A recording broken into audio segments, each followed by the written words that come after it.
just want to welcome everybody here for our third out of three trust and real estate tax strategies presentations, co-hosted by me, but really hosted by Willie Jeevers from Jeevers Wealth Management. And Willie has just done a fantastic job sort of telling us what's what in the world of trust, and we appreciate it so much. This is Willie's contact information. If you want to get a hold of him, I'll also put it on a follow-up email to you all. And how it'll go tonight, we're recording the session, which it will be emailed to you all after the session so that you can kind of go back over what you've seen. Willie's going to give a 30-minute presentation on tonight's topic. The rest of the time is open for Q&A. Anytime during this, you can put in the chat your questions. You can email me or text me directly questions, and I can ask them if you're shy. So there's a number of ways. You can raise your virtual hand if you want to, and we'll just call on you at some point. Tonight is the third one, and it's mostly about property purchase and sale, tax saving strategies, home sales strategies, loan strategies, asset-backed loans to buy real estate and avoid selling stock and investments. And possibly we'll get into 1031s. So I am going to stop my screen share here and introduce you to Willie Jeevers. Willie is a longtime friend and a very trusted financial advisor.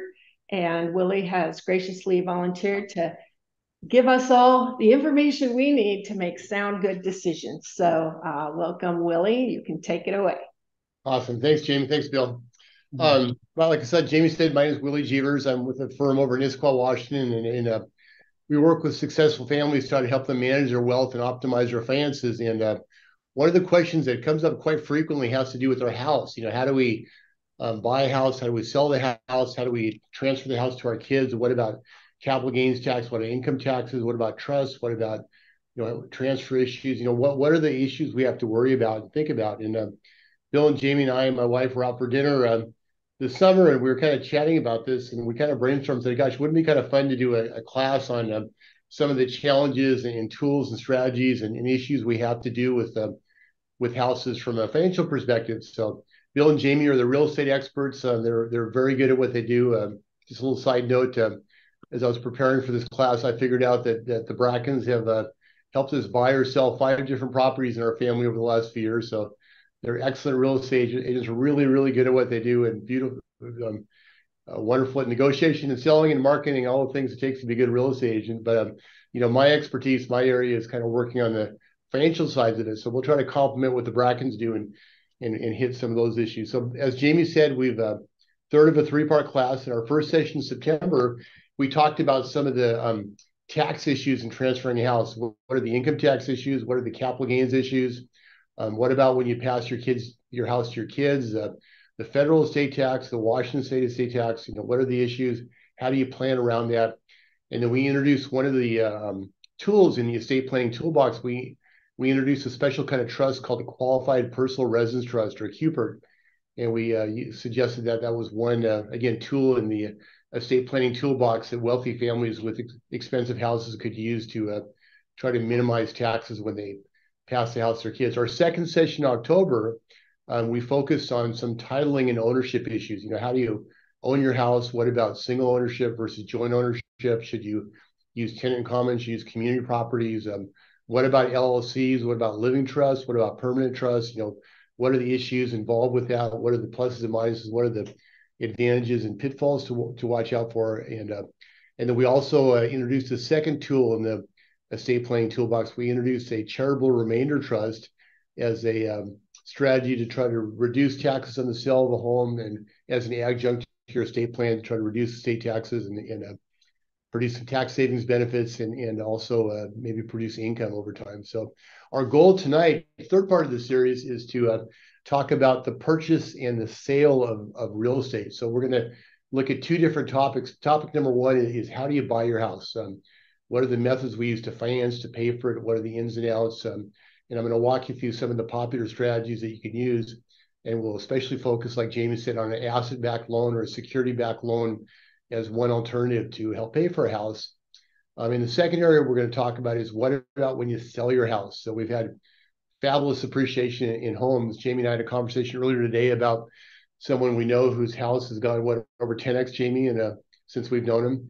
And if they ever sell their house, they're going to have a giant tax bill. So what are the tax issues? I mean, how can you mitigate tax? How can you reduce taxes? What are the strategies, the tools, the things that we have available to try to lower the tax bill a little bit when we actually eventually sell our house? So that's our topic for today. Like James said, we're going to record this, so it'll be available to you. The slides are also available to you. I have a case study from the last session in the September session, and we have a case study we're going to prepare for tonight too that'll be available. So if you want some more in-depth information, we can go over that. So with that, let's jump into the material. I'm going to throw my slides up in the screen here. So let me go over here for a minute and do my slide sharing.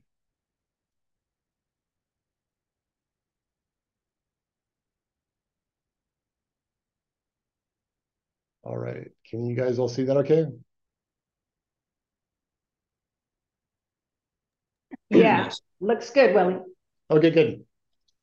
All right, so let's talk about strategies for paying for your home and strategies for saving taxes when you sell your home. So first off, when you buy a home, you might say, well, what's so complicated about that? Most people take a mortgage out for part of their house. Maybe we pay cash for it if we're, really, have a lot of resources. But those are, the two most common areas. I think Bill and Jamie would tell you the least complicated way, the easiest way, probably the best way is to either have a conventional mortgage or pay cash or some combination of the two. So obviously, all of us have bought houses that way. That's, very simple and very obvious. But there are scenarios where maybe we can't do it that way. So I'll give you a couple of recent examples in our client base. A family that we work with that has a beautiful house in Mercer Island. They want to keep it long term. Their daughter moved to the Midwest, and so they want to buy a house there so they can be close to them. So how do they buy it? Keep their house, or they don't want to take out a mortgage. What's the strategy? Another family has a beautiful custom-built home in the wine country, and they decided to move back up here. They found a house on one of the islands in Puget Sound, a waterfront house. They really wanted to buy a very expensive house, but they were having a difficult time selling their beautiful vineyard house because of the location. So they said, hey, how do we buy this house and get this done? Another example, family in Seattle. They were done with the Seattle area. Both their kids are in Spokane, Idaho. They found a house in Spokane they liked. Again, have a hard time selling their Seattle house. How do we get over there? So oftentimes we have challenges or we have issues where we can't get a conventional mortgage, or we don't want to, or we don't have the cash to buy a house. So if that's the case, what strategies, what techniques are available? So let me kind of go through some of these very quickly. Another one that's very simple that many of us use is the HELOC. So if you have a current home that where you have a little or no loan balance, the bank will borrow money against you. You use that for a down payment for a second house. Again, simple strategy. Bill and Jamie can walk you through that. Another strategy that I see occasionally, we do this every couple of years, is an IRA rollover. The rules allow you to take money out of your IRA account, and you could use that for a down payment or pay for your next house. There is a huge catch, though, and the catch is that you have to return the money before 60 days, or the entire amount is taxable. So, like I said, we've done this a handful of times, and we had no other option, and we've always got the money back in before 60 days. But I can tell you, I was sweating bullets. One of our families that lived over here that moved to Eastern Washington, we got the money back in their account on the 57th day. So a lot of things had to go together perfectly on both the purchase and the sale to make that happen. So again, I'm going to fly through some of these. I can give you some more information if something you're interested in, but that's another strategy. Assuming an existing loan, that's difficult to do. It's kind of on the wish list. There are some people that say you can assume existing loans, and with the low interest rate, would be very attractive, but most mortgages have acceleration clauses. So again, probably something we can't do very easily. Seller financing. Haven't seen a lot of that, but that's becomes more prevalent in the buyer's market. Bill and Jamie are the expert in the markets here, and I think houses are still moving pretty rapidly and the inventory is low. But what you do see if the market changes is that seller financing becomes much more prevalent, and there are some advantages for that too. So we'll see what happens in that regards. Family loans are sometimes happen. We have a family that's in the middle of doing that right now. Grandma and grandpa have a lot of cash. They can get a money market rate of 4 or 5%. Mortgages are 8%, or actually, I think they dropped back down again the last couple of days in the high sevens. But sometimes the family will say, "Well, listen, you give me a rate that's kind of close to my money market account, and I'll cut a deal for you." So if you're fortunate enough to have a family with a lot of resources, that's also something that can work. You could also liquidate investments. That's probably the least attractive one because you might potentially trigger taxes. And if you liquidate investments in a retirement account, then you really are going to get hit with income taxes. But the one strategy I want to focus on today that I don't think is quite common or you hear about a lot is an asset-backed loan or a security loan. So that's one thing that we have done in some of these uncommon situations where our clients been very popular. It's a very powerful strategy. And if this fits your situation, let me kind of walk you through it and explain how it works. So what is an asset-backed loan? So in an asset-backed loan, what you do is you go to a lender, and a lender would be just a bank. And there's a handful of banks that specialize in this. And you would offer the lender collateral in the form of something in your stock portfolio. So let's say you had a bunch of Microsoft stock. I just talked to a family who has a house in Hood Canal, and they're thinking of doing a big remodel, and they have a whole bunch of Microsoft stock. So they're thinking of doing a loan against their portfolio for this. You could use bonds, you could use mutual funds, but any kind of securities could be used as collateral. So the borrower will access capital through a loan without having to liquidate their investments. The loan is pretty flexible. You can get a fixed rate. You can get a floating rate. It could be interest only. I checked this morning the rates that we're seeing on asset-backed loans on a fixed basis are about 7.5%, and then 7.1 in the floating rates. BECU, Boeing Employee Credit Union, yesterday morning was in the mid eights for a floating interest rate type loan. So it's a pretty competitive rate, maybe even a tiny bit better than you can get from a regular bank. And then finally, the loan to value is based on the security. So in other words, they'll give you money based on what kind of security you have. If your stocks are all a small, tiny micro cap tech stock, well, they might not be very happy to lend it to you. But if you have a big large cap index or municipal bonds or something very low risk, then they might be willing to give you a loan to value, maybe up to 70 to 80%. So it kind of depends on the security. The lower the risk, the more the lender will be willing to borrow you. So as an investor, you basically get to keep your portfolio just the way it is. It's still yours to control. You get to keep the dividends. You get to keep the interest in stocks and the bonds. And then finally, the interest from the mortgage-backed loan might be deductible against your net investment income.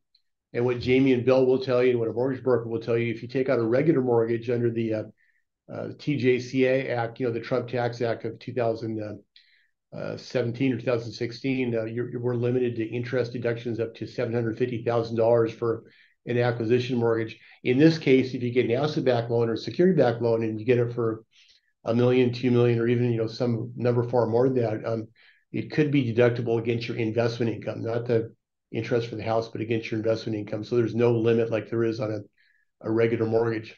So that's kind of the basic of what it is. So let me give you a couple examples. First up, I'm going to give you a really dramatic example. So do you guys remember when Steve Ballmer bought the LA Clippers about 10 years ago?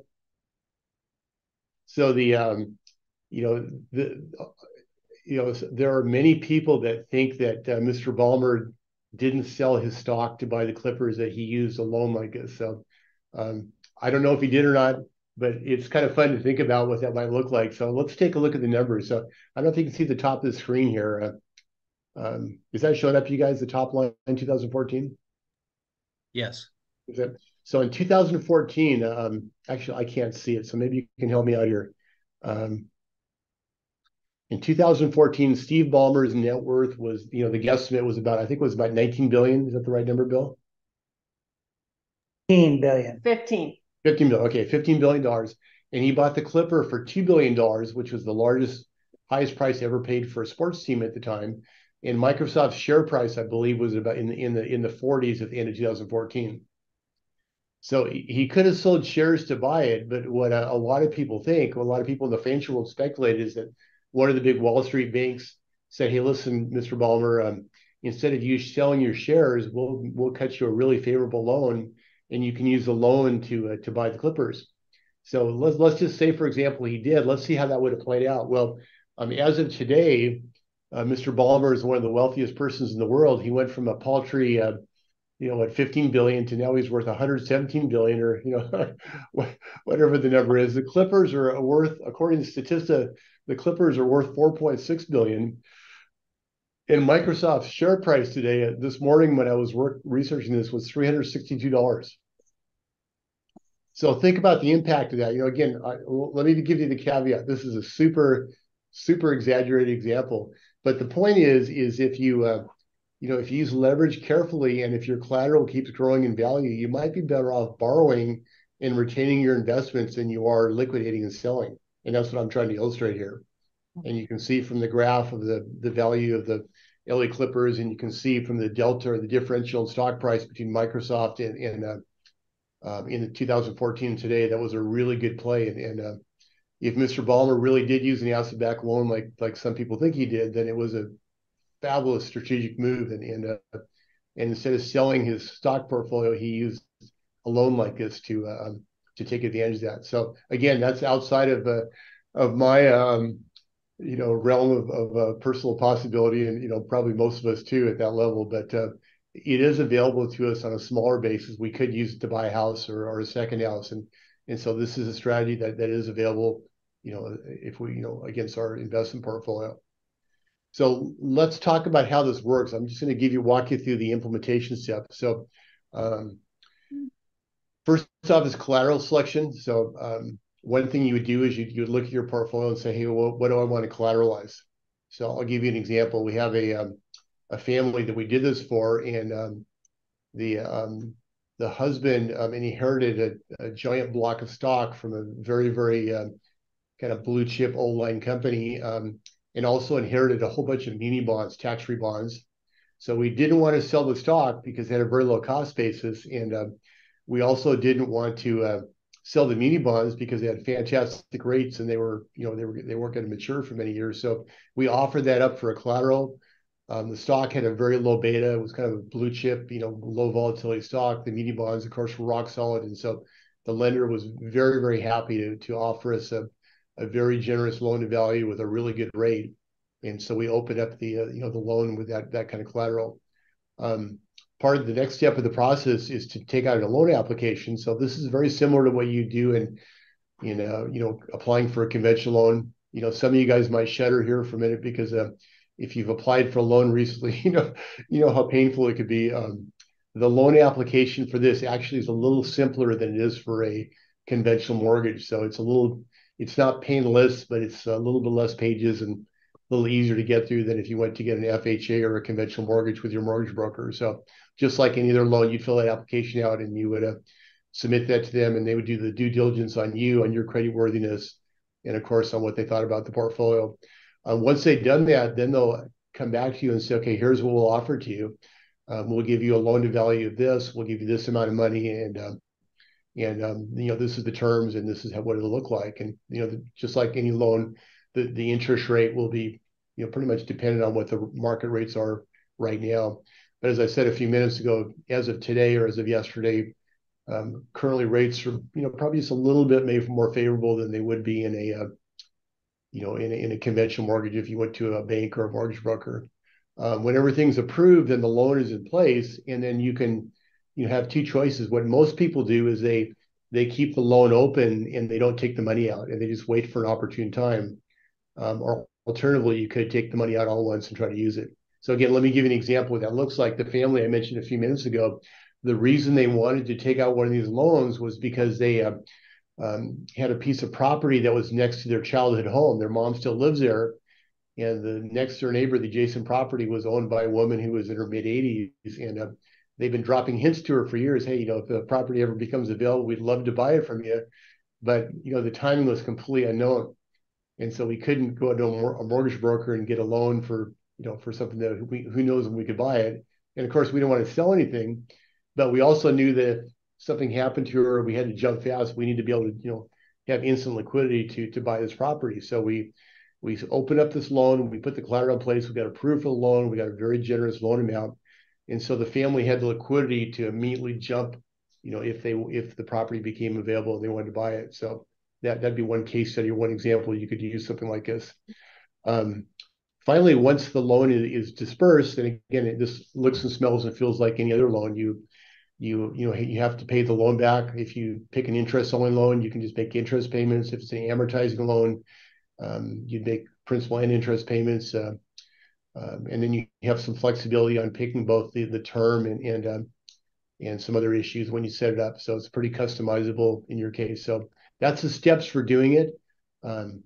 Again, it looks and smells and feels a lot like a conventional mortgage, but it's quite different, and it fits very well in some scenarios. So we do this a few times a year, and for some families, it can work really well. And like the Mr. Balmer example, the hypothetical example, if you have securities that you might use to buy your next house, but you think the securities might really appreciate very rapidly, then using a loan against it is one way to try to, take advantage of that phenomenon. Now, anytime you do a financial transaction and use a financial strategy, nothing is perfect, obviously. Everything has downsides to it. So there is some disadvantages. Number one is that market fluctuations can trigger margin calls, which require basically additional collateral or loan repayment. So that's an issue. You want to watch that. But one of the ways you handle that is you build in a pretty good buffer. So the family that we mentioned before that we set this up for, we set a buffer. In other words, they had a lot more money in their account that we use for collateral than we actually collateralized. So there would have to be a tremendously adverse market event before we'd even get close to the any kind of additional collateral required there. So you want to be just like any loan that you take out, you don't want to get close to the edge. You want to leave yourself a good margin for safety, so you can kind of work around that in this case. And then finally, there is some restrictions on the collateral securities. Like, say, for example, you can't just sell them or take them out of the portfolio because they're part of the collateral. So you'd have to either pay down the loan or get permission from the lender if you wanted to do something substantial as far as withdrawal goes. So just like any collateral, the bank is going to have some control over that until you pull that out. But anyway, to summarize, it's an interesting strategy. It fits really well in some cases, and I don't think it's very widely known, and it's simple. Oh, by the way, one more advantage: it doesn't cost anything. I don't know about other programs, but the bank that we go through doesn't charge any fees, so there's zero cost for that. So it's attractive from that point of view. A little simpler, cost effective, and the rates, at least in today's world, are probably slightly more advantageous than a conventional mortgage. So I'm curious, Bill and Jamie, have you guys seen any transactions where people were use these security-backed loans like this or asset-backed loans? I have one right now where a client, she's just going to get cash to buy a property. She's been working with her financial planner to find out how much she can do. And we actually, over this last 2 years, it was interesting because we have a lot of Microsoft, Google in our area buyers. Most of my buyers or sellers for that matter, were tech people that use this method. And when there were some big stock drops, there was a lot of panic around. But we had another one, Willie, where the client purchased a house for cash. But what he did is he had quite a hefty stock portfolio. So he just took a margin loan through the brokerage house. So he didn't have to, which is pretty easy, right? You can just they give you about 50% of the value. And he took withdrawal from his brokerage account through a margin loan. Yeah, that's a strategy too. And this actually is not a margin loan. It's actually a conventional securitized loan. So the margin loans tend to be a little more expensive. You can't lock in the rate, and they have a couple more things. They're a little more fluid as far as margin calls go. So that's not a bad, very very short term way to go. But it's you might let them know that they should talk to their financial advisor maybe about maybe locking in using one of these type of programs. So they'd probably be a little safer if they went that route. Yeah, we have a question in the chat. So in a conventional mortgage with a bank, the bank's in first position, right? So they've basically got sort of their grips on your property if you Right. don't pay. What about these types? Is there some lien equivalent that it happens? Is it Just on the Yeah. security, on the right? security? How does that work? Yeah, that's a great question. The banks are very interested in collateral, and rightly so. That's how they secure their loans. So if you get a conventional loan, the collateral is against the house or the real estate. So there's a deed of trust filed and all the stuff that we're used to. In this case, the house would not have any lien against it by the security backed loan. The securities actually are the collateral. So so there will be restrictions on it. You can't, like, for example, let's suppose you had a $1.5 million portfolio and you put up $1 million that is collateral. Well, the $500,000 that's not collateral, you could do anything you want. You could sell it, you could buy, you could take it out, but you couldn't take out an amount below the $1 million, the collateralized amount. So they're going to restrict what you can or can't take out. So the answer is yes. There is loan covenants in there, just like a regular mortgage where you can't. There's some things you can't do basically with the portfolio. Willie, how does that work practically? Does the lender send a notice to the brokerage services Yeah. so that the investor can't just take it out even though they say they're not going to, or are they prohibited from taking it out because the brokerage gets a notice that they can't withdraw a certain amount or sell a certain amount? Yeah, that's great. It's a great question, Bill. It's in the loan covenant documents, and I've got to be honest. My personal values. I'm really careful about using debt. So whenever we set this up, we set it up with a really big buffer. So we've never had anybody come even close to that. But let me get back to that. I can tell you what the exact mechanics are. So Okay. I know when it happens, but we never have had it happen all the time I've been doing this, and I don't want to ever be in a situation where we're even close to that. So we kind of consciously, built these or suggest to our clients that we utilize it in a way that gives us lots and lots and lots of buffer room, even in the worst case scenario. Is there a compliance reporting process where, like, every month you send them the brokerage account to show the assets that are in there type thing? Yeah, they'll get a copy of that, and in today's world, the most custodians have what they call an API data feed. Mm-hmm. So it's a one-way data feed where with your permission, the custodians can release information to anybody they want. It's what credit bureaus use. If you're using a data aggregator like the client dashboard, like we talked about in one of our earlier classes, that's how that works. But pretty much every financial custodian has a data feed, a one-way data feed that they can turn on with your permission that the banks can use to basically watch their collateral. Okay. Awesome.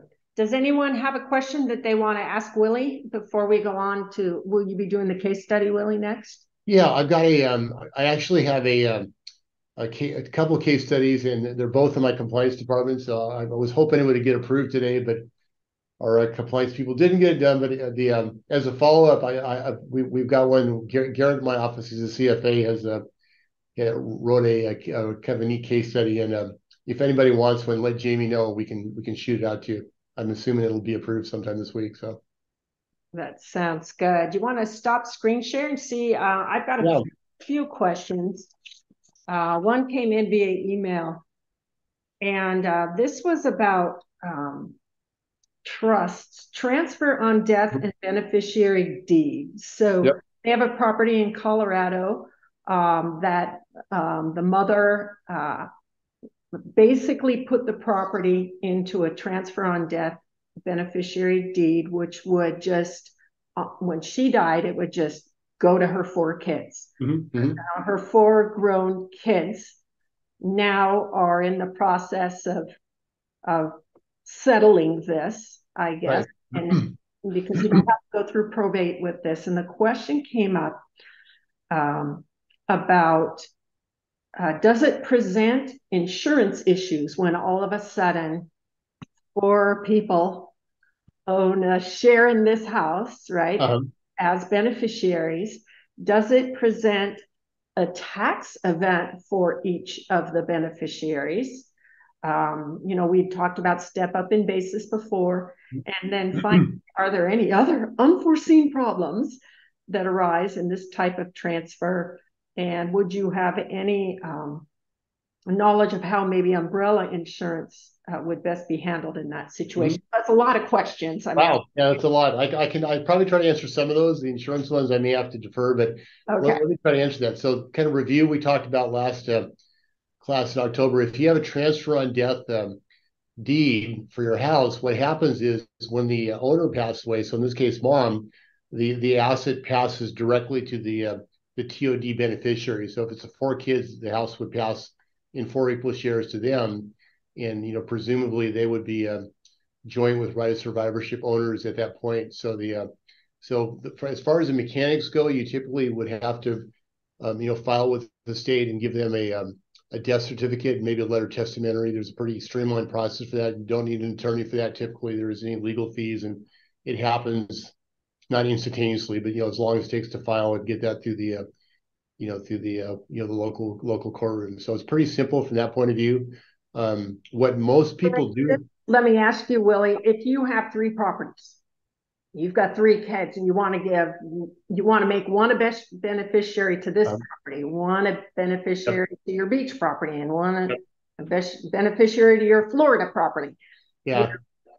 What are the pitfalls besides just infighting? Yeah. Well, let me kind of walk through the original question. I'll kind of hit that too. So, because I'll try to answer that question. So what most people do is they sell the family house. That's probably the most common situation. If it's a beach house, maybe they won't want to, but if you sell it, what would happen? So, let's say that the family hires, Bill and Jamie as a real estate agent. The house will be marketed. When the house sells, the seller would be the 4 kids as joint owners of the account. And then when the proceeds hit escrow, the proceeds will be split 4 ways between everybody, and then everybody kind of goes their own way. So that's a really simple story, really easy, and there's not much to deal with there. If the 4 kids decide they want to keep the house, then it gets more complicated. And again, I've got personal experience on this. The thing that tends to happen over and over again is one or more of the kids doesn't have the same financial capability as the other kids, and so then it becomes sticky. Do the 3 kids, help out the 4th kid? Do they give them a mortgage? Do they buy him out? And there's all kinds of emotions and family issues. So, hopefully mom and dad have kind of thought that stuff through pretty carefully, because that can rub people the wrong way and cause a lot of issues. We have a family right now with a beautiful river house in the East Coast, and they have 3 sons, and we're dealing with that exact conversation, and there's not really an easy answer there. But I think ideally you have upfront, candid, loving conversations with mom and dad and the kids ahead of time, so you can kind of figure that stuff out. And so, relationships aren't broken and feelings aren't hurt when you get to that point. But so if everybody decides to stay on board, besides the financial capability, the other issue is, well, how do you own the house? So this again goes back to what I said last time. If you have a joint with right of survivorship with in the questioner's example, the 4 kids, if one of those 4 kids subsequently passes away, then their share would immediately go in even parts to the other 3 kids. So right. Then you say, well, what about their spouse? What about the grandkids? So that kind of stuff needs to be talked through too.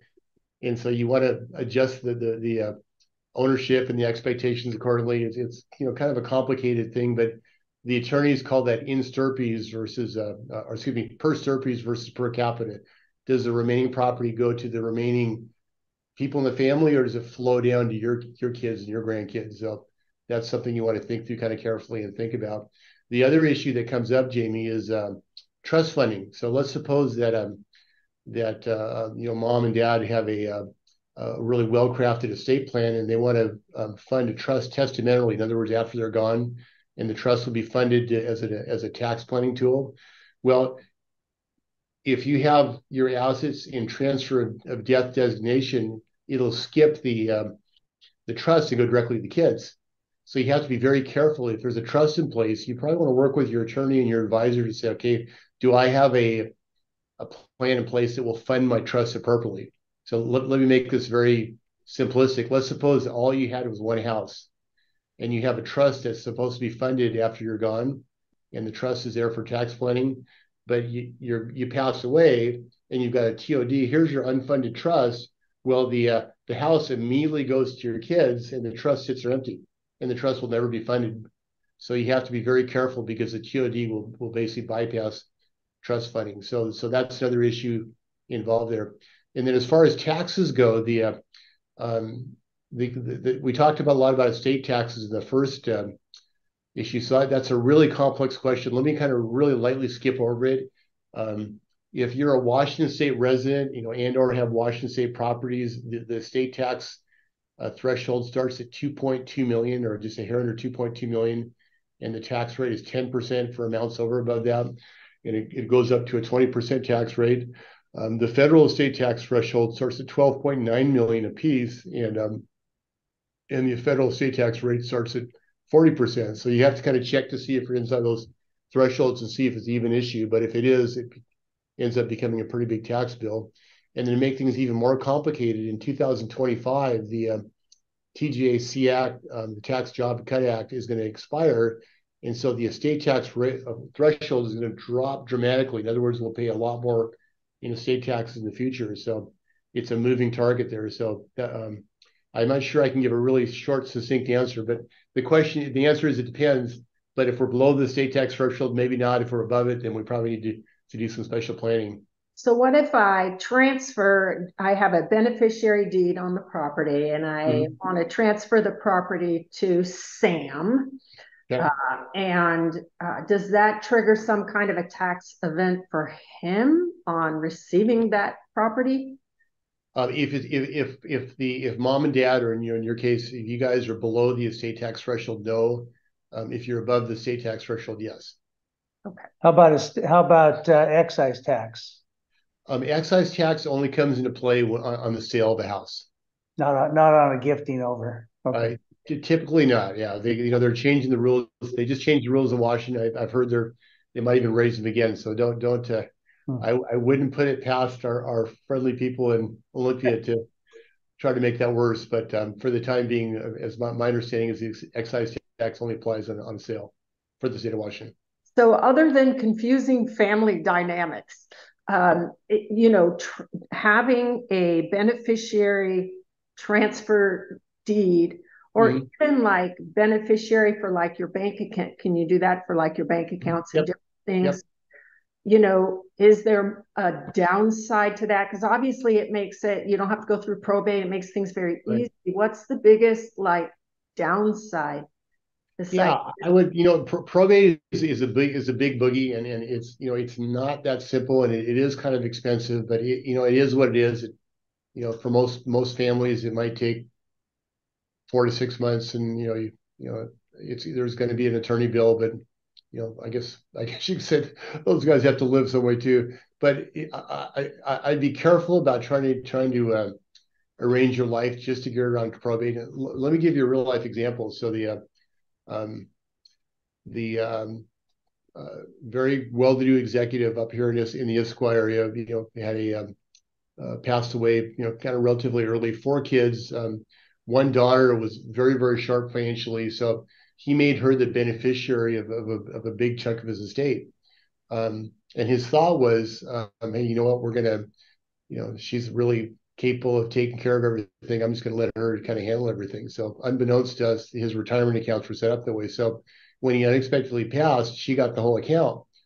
But the intent was, and everybody knew, was, dad loved all 4 of his kids, and he wanted all 4 of his kids to get equal shares. But here's the dilemma. The tax rules say that even if she wanted to give the money away, it was now hers, and she's limited to giving away $17,000 a year per person. If she gives away more than that, there's potentially a gift tax, and she has to pay the gift tax, not the kids. And so her hands were kind of tied from trying to even things up with the family. So as you can imagine, it caused a really, really, it was like a thunderbolt to the family, and everybody was really kind of wound up by it. Well, fortunately, great, these are all adult kids, great people, got along great, and so what she's done is she's distributed, roughly equal shares over about a 10-year time frame. But it took her about 10 years to kind of get it out to everybody at a level where, maximizing out the gift rules for the she used, siblings and spouses and everything, and you used $17,000 piece gifting to get it across there. But rather than it going in equal shares, like probably would have been ideal, because Dad's retirement account was set up with just her name on it. It came really ugly. And if you think about it, and I haven't seen this personally, but I've heard stories from other people. There are kids who have been in that kind of situation and just basically took the money and run. Hey, you know what? I got it. See you later. And I have a close family member where that happened to the tune of actually several $1 million, and the three other adult kids were completely disinherited. So, I think the big overarching principle when you ask questions like this or talk about subjects like this is you really want to, think through the scenarios. Work with a good tax attorney or an advisor who specializes this, and kind of game it out. What happens if I'm gone first? What happens if my spouse goes? How am I leaving this to my kids? Who's going to be responsible for it? What are the issues there? And just kind of think it through and have a good plan in place. Because not only do you want to save taxes and avoid probate, you also want to maintain relationships. I think, above all else, if you're not, seeing, love and unity and, preserving relationships and, kind of, passing on all the goodness you built up through the kids, and that's kind of sad. So in a perfect world, you would maintain the love and you'd also preserve the assets and avoid taxes when you do good planning. Yeah. Now, Mark, you had put in the chat a couple of book recommendations, so I thought I'd let you just briefly talk to us about those, and then if you have any other questions for Willie, this would be a good time. Yeah, the two books that some friends of ours kind of put us onto, and maybe Willie, you've probably heard of them. One is called Saving the Family Cottage. Yep. And that one talks quite a bit about LLCs and so forth, but how to kind of keep a property in the family in semi-perpetuity. Probably doesn't last forever, and then the Cottage Rules is more like, okay, now once you've kind of got that in the family, how do you actually get along to manage it, right? So those are two I just would say that I thought were pretty good. I'm sure you're well aware of those. Yeah. And it would be more for like a family vacation home that you want to keep in the family. Yes. For generations, right? Yep. Which is kind of what we have right here. I mean, beautiful. Yeah, I'm on Orcas right now. So. Oh, you are, Mark. Wow, beautiful. Yeah. I love Orcas. Great. Yeah. And in our first class, we talked about the Qualified Personal Residence Trust, which is part of that saving the family cabin. That's a good. We've got a neighbor just down the road who was he was a bank president, so he knew all about that. So he did the 10-year Qualified Personal Residence Trust. Yeah. Now his boys, have the property, and it's worked out great for him. Yeah, it's very, very powerful strategy in the right setting. Yeah, thanks for sharing that, Mark. Those are actually great books. I highly recommend them. Yeah, Mark, did you have any more questions about tonight's topic or any of the other nights for Willie? I just think that the thing I take away from, and it's the scary thing, is that if you live in the state of Washington, I mean, just practically anywhere, if you have any kind of house, if you have a house, you're already practically halfway there to the, 2.2 million that you're talking about. So it's really amazing to see how low that number. And I looked at it from when my mom passed away, and they have not raised that number for 5 years. Yeah. So even though as Jamie would say, the real estate has just skyrocketed, they haven't changed that number. So you're really at risk of paying a lot of estate taxes in Washington. Yeah. So it seemed like you have really good strategies for that, but I think that's the one that kind of makes me nervous. Yeah, that's a good point, Mark. And that's we covered a lot of in the first session. And that is a really big planning issue. I totally agree. It's a kind of really remarkable that, pretty much everyone we work with is very easily above those kind of thresholds, and, a lot because of what the stock market and the real estate market's done. Yeah. Anyway, thank you for doing this. I appreciate it. No, my pleasure. My pleasure. Should we jump onto onto kind of the next segment, you guys? Yeah. Okay. Do it.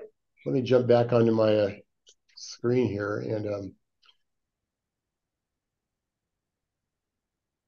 so we talked about how to pay for your house. So let's move on and talk about let's talk about how to save taxes on your house. So I'm gonna we'll talk about tax rate. So let's do a quick review of of taxes. A lot of this was from last September, but first off, when you sell a house, if you're married and you've lived in there for 2 years, you can exclude $500,000 from the sale of the house from a capital gains perspective. Your cost basis is basically what you paid for the house. You can adjust your cost basis with any capital improvements you made. So new deck, new roof, anything, any kind of hard capital costs can add to your cost basis. So what you paid for the house plus your capital improvements would be your adjusted cost basis.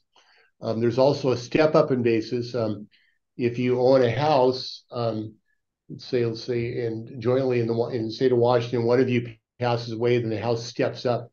In other words, the house gets remarked up to the value on the date of passing. So if there's been somebody who's passed away, that gives us a little bit of a tax advantage. And the capital gains rates, which is mostly what we pay on house sales, would be 15%, maybe as much as 20% if we're in the upper tax brackets. And then above the 20%, there's also an extra additional net investment income tax rate of another 3.8%. So the effective rate could be as high as 23.8%. And like Mark kind of alluded to, it's not that hard to get there with the value of houses these days. So that's kind of the tax threshold that we have to jump through for selling a house, in today's world. And that doesn't include things, Bill, like the excise tax. Unfortunately, that's over and above that. But we're going to focus on the capital gains tax for now. So the question is, how do you knock that down? How do you get rid of the capital gains rate and or that capital gains tax? And again, let me give you an example. Let's suppose someone paid $700,000 for a house plus the capital improvements they made through the years. And let's suppose a house today is worth $5 million. And it's a married couple. They've lived there for over 2 years. Well, if they sold the house, they get $500,000 free. They've got the $700,000 cost basis, so they've got $1.2 million free.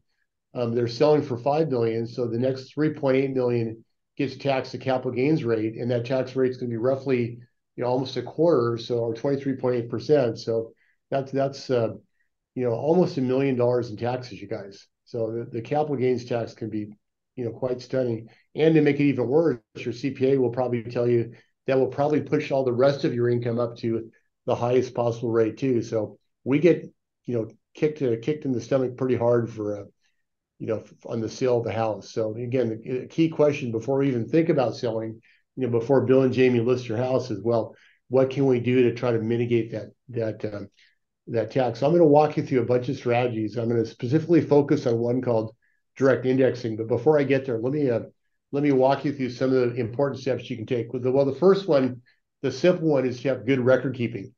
So I would do this well before you sell your house. If you live there for a long time, it may take some work, but you want to go back and kind of search your memory for every single capital improvement you made. And if you're not sure if it's a capital improvement, write it down anyway and give it to your CPA, and he or she can tell you if it's approved or not.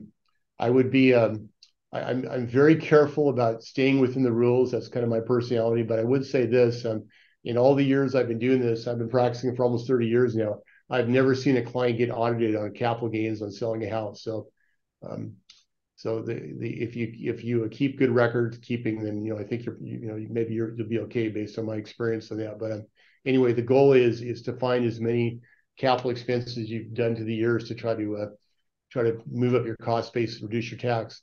There's also a timing issue, and that's the 2-year rule. And again, for most of us, that's pretty simple. If we've lived in the house for 2 years, then we qualify for the $500,000 joint exclusion. But let me give you an example of how that works. I'll give you a personal example. And Bill and Jamie know this because we were friends even way back then. Our first house that we had was a house in Renton. My wife and I first got married, was actually a duplex. And our goal was to, buy the house, live there for a few years, fix it up a little bit, rent it out, and buy another house. And we were going to kind of, we had this thought about becoming a real estate tycoons. But we also, our plans went a little bit awry. We had 4 kids in 5 years, so too difficult to run a business and have that many kids and be a landlord at the same time. So we wanted to sell the house before we lost our two-year exclusion. our CPA gave us the date that we need to sell it by. We quickly put it up for sale, and we were fortunate enough to sell it and get to close before then. But my point in sharing the story is if we'd gone over that 2-year rule, we would have lost the $500,000 exclusion, and we would have owned tax on the sale of that house. So we kind of bailed out of the right in time. That kind of goes hand in hand with the next strategy. That's get married. If you're single, you only have a $250,000 exclusion on the sale. If you're married, you each have $250,000 or $500,000. So that helps reduce our capital gains tax. There's also a 1031 exchange. Jamie mentioned at the beginning of the class, and if you're not familiar with that, there is a program that the government allows where if you follow the rules correctly and the timelines correctly, you can go from one property to another property and not pay any tax. You can basically defer your taxes. So it's kind of complicated. There's a bunch of guidelines. You typically have to hire a special facilitator to help you, cross the T's and dot the I's. But here's the important part, you guys. It's only for commercial property. So you can't use it for your personal residence. It's only for rental property or maybe a vacation home that you exceed the rental income, or a warehouse or an office building or an apartment building. So it's very popular, but it's only for commercial property. But that being said, there is some ways you can use it for your house. So let me share you one example. So there is a way that you can use this, and here's how it works. So one of our clients was a very high-ranking military officer, and last house that he had was in University Place in Tacoma on the water. And he wanted to move back to Tennessee when he retired from the military. And so he bought a big piece of land outside of Nashville, and he actually built a house on it. And he rented the house. And this is, about a 2-year window or 3-year window before he retired. And he had another rental property that he owned. So he 1031 that property into the Nashville property, as part of the land purchase and the home building. And so he didn't pay any taxes on the rental property when he moved it over there. When you do an exchange, you don't avoid the tax. You basically defer it. You roll it in the next property. But what he did was, after the 2 years was up, he moved from here to the Nashville property and made the house that he built from a rental to a personal property. And so by moving it to a personal, he basically wiped out all the taxes that were in there and avoided paying taxes basically forever on the other rental properties that he had 1031 there. So it's a little complex. You probably want good advice in doing this, but occasionally I'll see people, live in a house that they had rented before, live there for 2 years, sell it to get the exclusion, or do a 1031. So your CPA or your advisor can help you with some creative strategies to take advantage of that. And so that's something to think about. You can put that on your checklist if that kind of fits your fact pattern.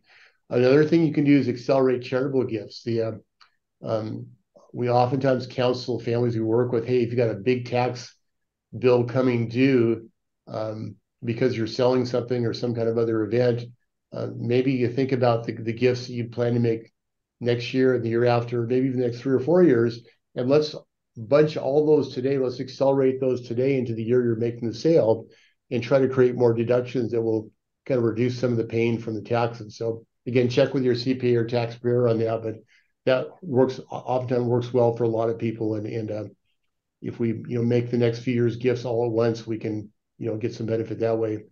Another strategy that's a little exotic, but it's been pretty popular under the TJC Act of 2017. There's something called a qualified opportunity zone. And again, this is a little more that I can go into detail here, but this would kind of most commonly be a real estate project. It might be a development of a apartment building or an industrial warehouse or an office building in an area that's designated an opportunity zone.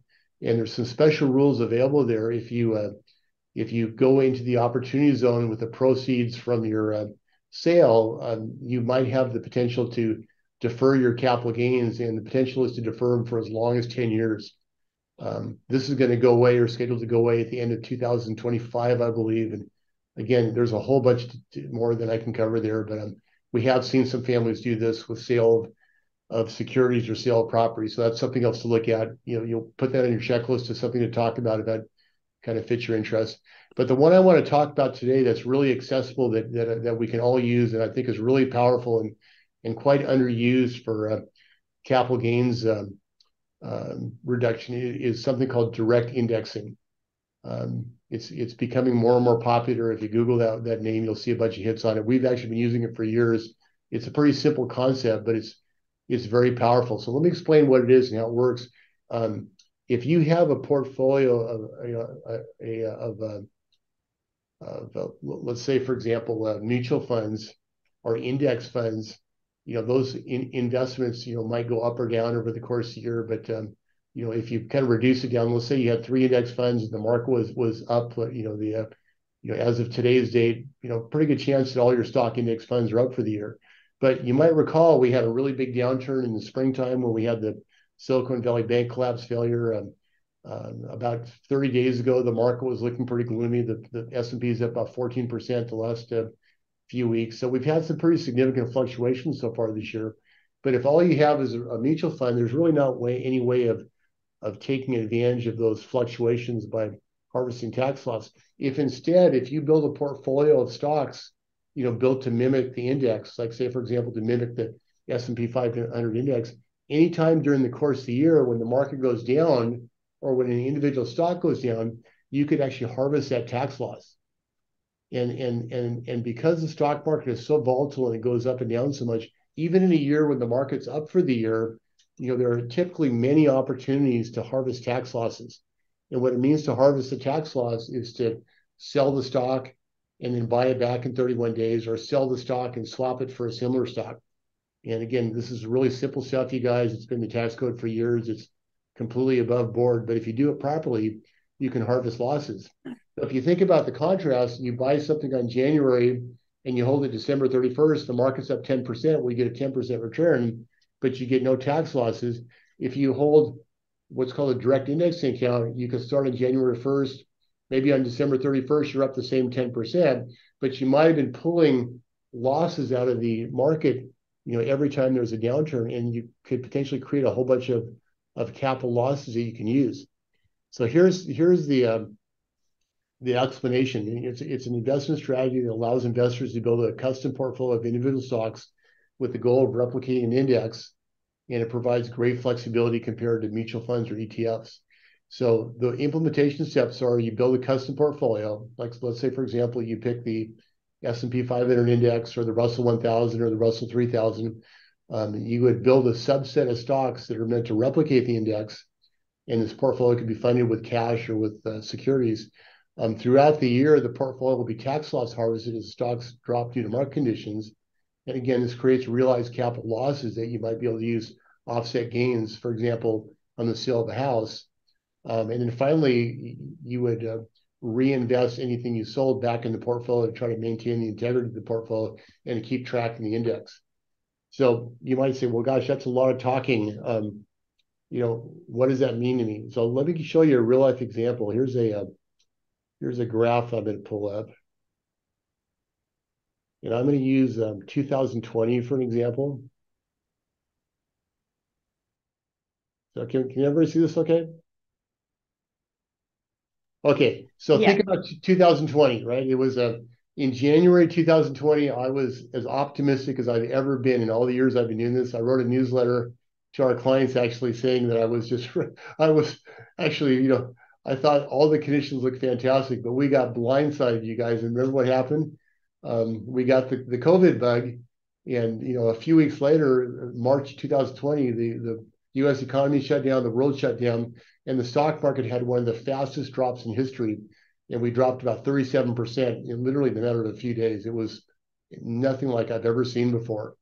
But the drop was fast, it was fierce, it was ferocious. Our team ended up working 4 weeks straight, every day, Monday through Friday, Saturdays and Sundays, and evenings, just kind of working on portfolios and calling clients.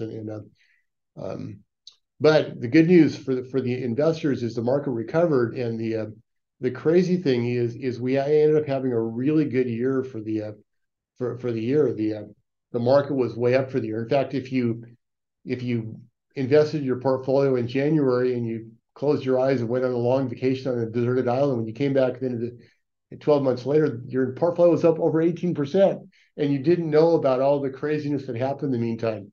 But it was a remarkably, dramatic year. So if you just bought a index fund, which are great and which we love, if you just bought an index fund, you had a really healthy 18% return. You had a big smile on your face. But the direct indexing is one step, I would suggest, better, because here was what happened. And this is a study that Goldman Sachs did from using this program. What Goldman Sachs said, if you had invested $1 million on January 1st, 2020, that would have immediately taken a gigantic beating. And 3 months later, you can see from the graph here, it would have dropped to almost 40%. Then it would have recovered, had a couple other drops, and been up 18% for the year. But if you had tax loss harvested, and you see the gray line is all the examples of tax loss harvesting. So they were able to harvest a little bit in February, a little bit in March, a whole bunch in April, May, and June, more again later through the year. And by the end of the year, you were able to harvest a cumulative tax loss harvest of $205,000. So $1 million portfolio, $205,000 in capital losses. So let's take that back to our house example. Let's say you had an account like this, and you sold your house that year, and you had that gigantic 3.2 million gain that we talked about a few minutes ago. You could use that loss you're seeing there directly against the gain on your house to reduce the taxes on the sale of your house. So this is very, very powerful. So again, let me share you with how we use. I'll give you an example. We have a family we work with that actually used to own 2 farms in the Midwest, and the farms had been in their family for a long time. There was a very low cost basis. Farm properties have appreciated dramatically, like everything else has. So they were not interested in running the farms anymore. They live full time here in Seattle. So we sold. They sold both the properties in subsequent years, and we knew this was going to happen. So we set up an account like this, and they ended up selling the houses or selling the farms a couple years apart. We took the proceeds from the first farm sale, and we put it into a direct indexing portfolio like this to track the S&P 500 index. And as you can imagine, the returns have been phenomenal, like the market's done over time. But, and this is the important part, every year we were able to harvest a substantial amount of losses. And as the other sale came, we were able to carry forward all those losses and write those off against the gains on the other farm sale. So it provided a tremendous benefit. So the application in this case is, and the case study I've written kind of gives you an example of this, but the application in this case is, let's suppose you said, I'm going to sell my house in 2 years. I'm going to ask Bill and Jamie to list my house in 2 years. I'm going to have a giant tax bill. Maybe what I'll do with my portfolio, I'll ask my financial advisor to set my portfolio up like this ahead of time. And I'm going to hope for a lot of fluctuation like we've had this year, like we had 2020. And I'm going to hope that we have gains. Obviously, we want our portfolio to go up, but we have lots of opportunities to realize losses. And then when I get to the point when we sell our house, I'll have built up this big pool of losses, and I'll be able to use some of that to reduce the gains and try to reduce my tax bill. So simple strategy, not very complex. It's an indexing type strategy. We basically designed it to follow along with an index. Obviously the indexes have done great, so it's really performed well from a return point of view. But it's been stellar for folks that have big tax bills. It's really provided a really wonderful tax benefit because of this ability to selectively harvest losses on a robust, regular, ongoing basis. That's really powerful, because I have a lot of clients that are in tech, and tech has been like, big ups, big downs. Yep. This is a great strategy. Is this something that your financial planner sets up for you to create this index that looks like? Yeah. Well, like I said, we've been doing this for years. It's just kind of recently gotten more buzz in the financial press and been popular. But the way we do it, Jamie, we have a so we could conceivably do this ourselves. We've got a pretty sophisticated trading platform, but I work with a group in Seattle called Parametric. They're actually the first major firm in the country to to do this strategy. And Parametrics was formed by a bunch of math PhDs from the University of Washington, from MIT, and they have a very sophisticated system that they use to robustly, constantly harvest these losses. So they've done a really fabulous job of customizing portfolios, of harvesting losses. Like anything, of course, there's way more to it than I'm telling you. It's a longer discussion, but they're our strategic partner. They're very sophisticated. They do this for, I believe they've got close to $50 billion of very high net worth investors they do this for. So they're our strategic partner, our clients, and with very high tax brackets, we use them as a partner to help us, set these strategies up. That's a great strategy. I'm excited for people to see this video that aren't on tonight, because I can think of some specific people this would benefit. So Mark is asking, could you do this direct indexing through an IRA account?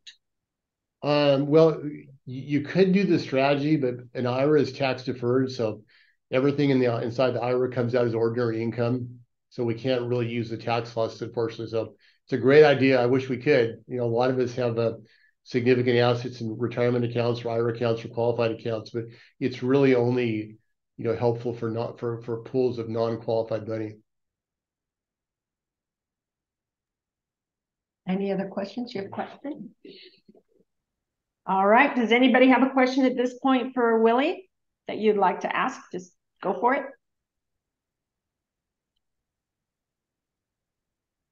All right. So I do. So I guess the part I'm not quite understanding is, so this has to be something that mirrors an index. Is that for tracking purposes to make it easier to do so, or is that some sort of requirement? I'm curious why. Why not just any stocks that go up and down? You could do that, Mark. I think it's most a lot of it depends on how you manage your money. I'm personally a big fan of indexing. I don't want to get too geeky, but we tend to use the Fama-French three-factor model of investing to build our indexes. So we try to tilt our index in such a way to try to produce what we hope is the highest return with the lowest amount of risk. But you could do it with a basket of individual stocks if you wanted to. But from an academic perspective, from a database perspective, you get a kind of a mismatch of things that may or may not complement each other, may or may not have the appropriate risk tolerance. But when we customize this, I'll give you an example. Let's suppose someone owned a whole bunch of Microsoft stock and they want to do the strategy. Well, we might we might not use the S&P 500 index because the S&P 500 index has a whole bunch of Microsoft in it. Maybe we use a Russell 1000 index and we exclude Microsoft from the index, so we don't have too much overlap from the rest of our portfolio. Another example is, let's suppose that let's suppose you work for there are companies like Arthur Andersen, for example, that will not allow you to own certain companies that you work for, like if you're a consultant. So we've had that situation before. So let's suppose that there's a list of 20 companies that you personally cannot invest in because it's a fiduciary, a violation of what you do for a living. Well, you could actually go into the portfolio and say, well, listen, I'm going to replicate this index, but I'm going to take these 20 companies out of there, and I don't ever want to own them because I can't do that because of my personal situation. Or maybe you have some faith-based reasons. Well, I don't want to have companies that do this or that, or political reasons. You're able to start with an index and then customize it to the way that you want to kind of make it look your way. But if we don't have any value-based restrictions or career restrictions, then we typically take an index, oftentimes the Russell 1000, the Russell 3000, maybe the S&P 600 or the S&P 500, depending on the client situation. And we use that index as a basis for the portfolio. And then from there, we do the tax loss harvesting. So the part that I guess I don't quite understand is, how are you able to take losses if you're not actually selling at the loss, or are you? I mean, you're not selling and buying, selling, buying, selling, buying. Well, we are, and if you think about the way the world works, because trading is basically free because of technology. This is a way friendlier strategy now than it was even a few years ago. But let me give you an example. Let's suppose that you funded a portfolio like this, and I'm just going to make this up on the fly here, but you funded $1 million in January 1st this year. And I'm not sure what the financial services sector weighting is in the S&P 500, but let's suppose it's 10% or so. So everything is going great. Companies are going wonderful, and all of a sudden there's a bank run in Silicon Valley, and on Thursday Silicon Valley Bank is a $100 billion bank, and on Friday they're bankrupt. So regional banks get decimated. Your bank stocks just take an absolute beating, and 10% of the portfolio is down. Well, if you own the S&P 500 index, you would still be up for the year. But if you own the individual securities, 10% or whatever the financial service sector, those would all be profoundly down for the year. So what you could do, Mark, is you could take every bank stock that's negative and you could sell those, and you could either sell them and stay out of them in cash for 31 days and buy them back again, or you can sell them and move into a proxy. So a common way to do that might be to say, well, again, I'm just going to give you an example. Let's suppose that Wells Fargo is part of your portfolio, and Wells Fargo, took a big drop. Well, you could sell Wells Fargo and you could swap it into a bank stock ETF. And that way you're still in the sector, but you've harvested loss. At the end of 31 days, if you want, you can go back into the Wells Fargo and maintain integrity. So you're constantly buying and selling to do this, but you want to do it in such a way that you're helping the portfolio, that you create tax losses. And if you remember the Goldman Sachs example from a few minutes ago, they were able to do that over the course of a year with a very, very tiny tracking error. They were only 0.2 below the index return, but they created a whole bunch of losses in the meantime that really benefited the investor. Okay, I see. So then in your case, you'd say that there'd be a portfolio manager that would do all the buying and selling and so forth. You just basically invest in that, and then they take care of that. You're not doing it yourself. Yeah. When I say you, I mean me or Jamie. Correct. Yeah. Okay. Like we could theoretically do it here, Mark, but I would never leave the office. But there's someone who manages that portfolio and does all the transactions. Yeah. Okay. But there still has to be a sale in order to harvest the loss. Okay. That's correct. Yep. And then we don't want to make life too complicated for your CPA. So what happens at the end of the year, we create a consolidated statement of what the aggregated amount is, and just give him one line item. And perfect. He can download a CSV. Okay, I see. Yeah. Schedule D, but it'll all be aggregated. So the answer is we have a very, very sophisticated strategic partner that we use to actually handle all the trading and do that for us. Wow. Yeah. So like I said, this has been a pretty I guess not very well-known strategy until recently. If you ever read ProPublica is kind of they're kind of like I don't know how you describe them. They love to write really in-depth stories about very wealthy people and how they're beating the system. So they're kind of like a Mother Jones of the financial world. And ProPublica wrote a really long article about direct indexing, and it's kind of funny because everything they wrote about was perfectly legal. It's all in the tax code, but they wrote a very, very detailed explanation. I have to give the writer credit. It was a great article, but when you finish reading the article, what I thought was, oh my gosh, they did a really good job describing of how good this really is, and how people that are really well off use this on a regular basis to try to lower their taxes. So I think they were trying to cause outrage and everything, but it ended up being a very kind of backhanded credibility builder for something that that very well-to-do families have been using for quite some time. But again, kind of circle it back to the house sale. Here's the way. Here's the way it works. You tell Bill and Jamie, hey, I'm going to sell my very valuable house a couple of years from now. You go to your advisor, you set up an account like this, you invest it, you keep growing as the market grows, which hopefully keeps doing very well, but you're constantly harvesting losses at that time. And then when Bill and Jamie actually sell the house for you, you've got this pot of losses built up that you can try to match against your house sale gains, and again try to lower your tax bill. So in my mind, it's a really cool strategy. We're going to be investors anyway. We get to enjoy market returns because we're just basically indexing the market. But we hopefully build up a lot of tax losses that we can use to try to lower our tax bill. What are the fees that a company like, is it what is the name of it? Parametric? Yeah, you can use Goldman Sachs does this too, and then some other firms do this, but we've used Parametric, which is part of Morgan Stanley, as part of our partner here. The fees are commensurate with other managed accounts, so typically, I can't go really too deeply into that because I'd have to provide a whole bunch of compliance. But generally speaking, we're a fee shop. We charge about 1% a year, and the larger the account is, the lower the fee is. So if it's a very large account, it could be way less than that. But it's just like any other account. There's typically no commissions, but it's an advisory fee against the account.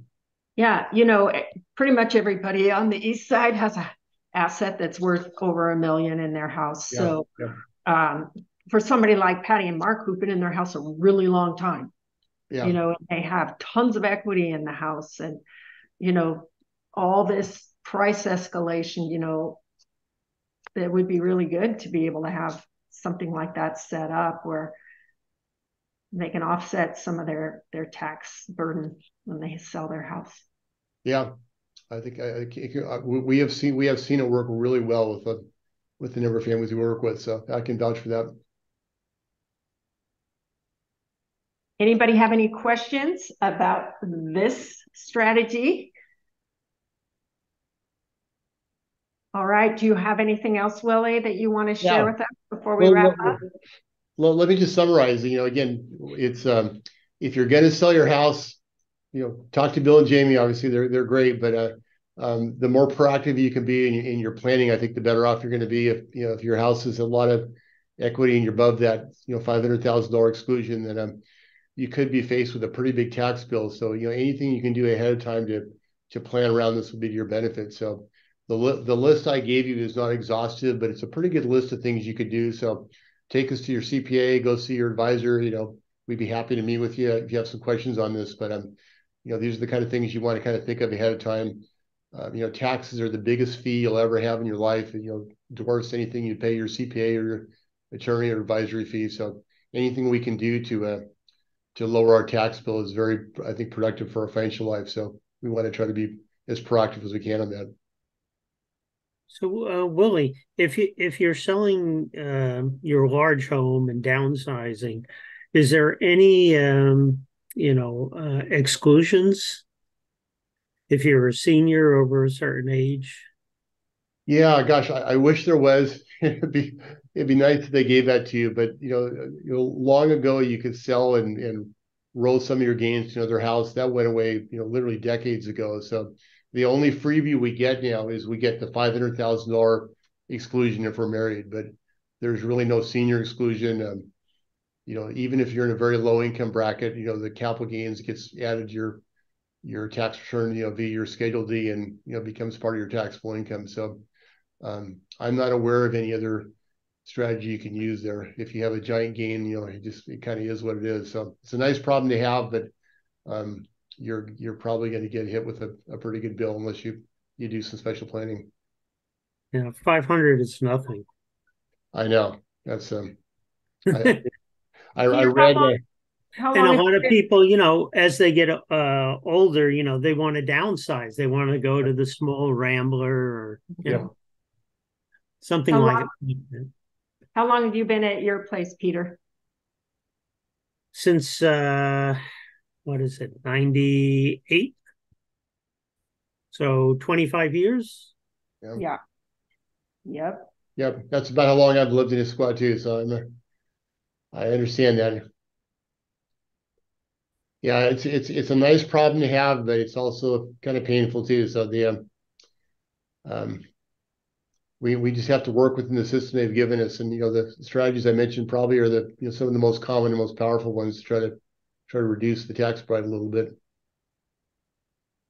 Because 10% or even 20 is outrageous.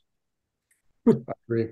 It's just like what Mark said before they have an index, the state estate tax that's been steady at that 2 point whatever million it is for a number of years. Yeah. Same as the 250 for individual or 500,000, that hasn't been indexed. So as inflation takes things way up, you're just going to pay more in tax.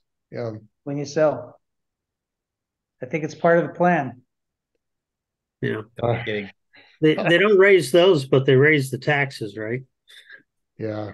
Yeah. Well, that's a whole nother Zoom call we can have, my friend.